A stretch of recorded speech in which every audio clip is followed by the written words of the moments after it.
What's the deal, my people? You know it is Don Tony Teflon, and I'm back at you another one. And this is What You Missed Easter Egg Preview for Season 7, Episode 5 of Game of Thrones.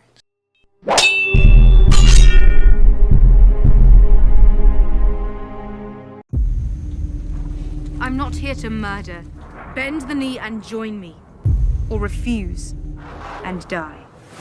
So right off the back, it seems that we get the victory speech from Daenerys Targaryen. But we solved one Easter egg mystery right off the back in the beginning of this trailer. Because if we let it run a little bit right here, we can see a white horse. And that white horse is none other than Jaime Lannister riding it. So we know that Jaime Lannister survives his trip into the pond after being saved by either Bronn or Dickon. It could be either right now, but I think it's Bronn. We know he survives that fall into that pond from the dragon, and right now he's about to listen to Daenerys Targaryen's victory speech. And this is the same position we've seen Daenerys do before, with the dragon behind her, making her look like she's more powerful than she is, but she's extremely powerful. She did this to the Dothraki and the Blood Riders, and it worked then. So you see her doing it again, but this time she's doing it in Westeros. So we also get to see Daenerys as she's standing on this rock. We can look to the corner and we can see Tyrion standing right here. And I think what we get from these next couple of shots of Tyrion and Daenerys is Tyrion's confliction. He's very conflicted. And I think that this picture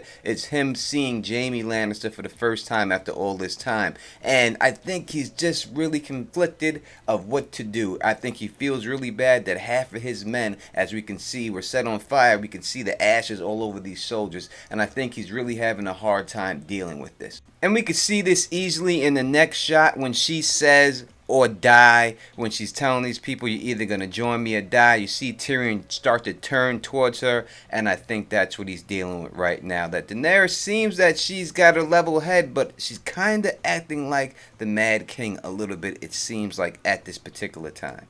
And I do believe that she will get her Mad King on, because I think that she will burn somebody alive during this whole speech that she gives. Someone will be burnt alive. You need to find a way to make her listen. Whatever stands in our way, we will defeat it.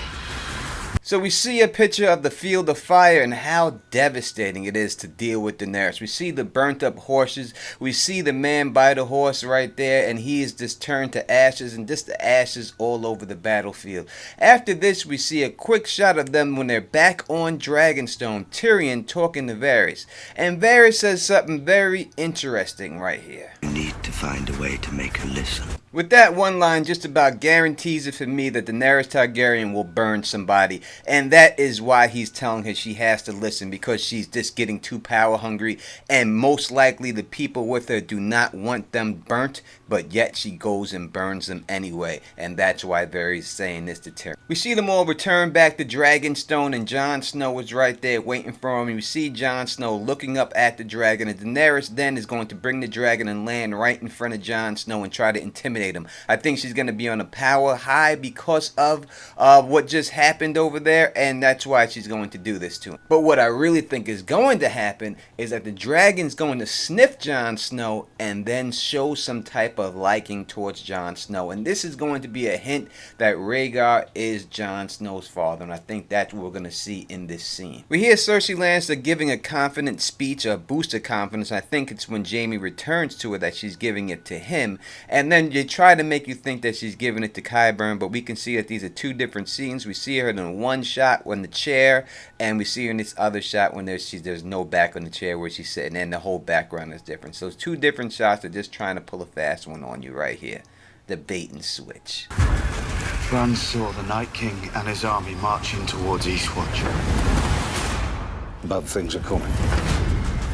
So we see Bran releasing all of his spy ravings out of Winterfell. And we seen this shot earlier. Remind us when Robb had to call the banners and the ravens left. This is the same exact situation, but instead these are smart ravens being controlled by Bran Stark. And he is the reason why they are all leaving right here. Also, we hear Jon Snow voicing over saying that Bran has seen the Night's King and his soldiers. Now it seems that he's saying this to Daenerys and to Varys and to Davos Davos in this room, but I don't know if he's really talking to him. I think he's probably talking to Davos or someone by themselves, because I don't think that Daenerys and them will believe in the White Walker's story, let alone believe that Bran Stark has seen him. So now we know that Jon has received word from Winterfell that of Bran's visions, probably from Sansa or Maester, and Jon not only knows Bran is back in Winterfell, but he believes in Bran's powers right off the bat. He doesn't doubt what Bran is seeing. We see the trailer shot of Bran walking into the birds, and then we see what Bran sees, and we see a massive army of dead whites coming. And then also right here we could see all of the Night's King and his soldiers standing on horses in between all the whites, and then we get another shot of the whites. So I don't know if we're going to see a white battle this episode, but I think we're going to get the makings of Jon Snow and his troops going over and going up there and trying to capture one. I think that's what we're going to see this episode, the making of it, and probably next episode after this we will see them beyond the wall. But he's probably going to gather up the men to go up there with him in this episode. So you tell me, did I miss something? Let me know in the comments. And if you like the way I do this, please thumbs up this, please spread this across the realm, and please subscribe. And until next time, you know who it is. Peace and stay sexy.